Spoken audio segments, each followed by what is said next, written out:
President Obama is on his way back to the White House after meeting with world leaders at the G20 summit. The president concentrated his meetings on how to stimulate the global economy and our economic situation right here in Northwest Ohio.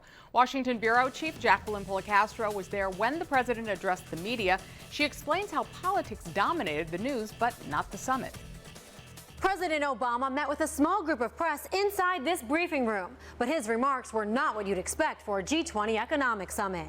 President Obama came to St. Petersburg, met with world leaders, talked about the global economy, and attended a fancy dinner party at a palace with fireworks. When it came time to talk to us, he said this. The United States is a source of strength in the global economy. Our manufacturing sector is rebounding. New rules have strengthened our banks and reduced the chance of another crisis. But the president's remarks quickly moved from the economy to Syria.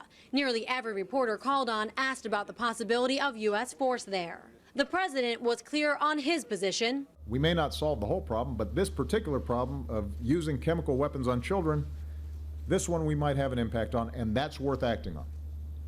That's important to us. President Obama admitted to a brief meeting with Russian President Vladimir Putin, saying while the leaders disagree on Syria, the meeting was constructive. Obama said he knows using force is going to be a hard sell, but it's something he believes in, and he's under no illusion support from Congress and the American public will come easy. Even when pressed hard, the president wouldn't answer whether or not he will use force in Syria if Congress doesn't give him the go-ahead.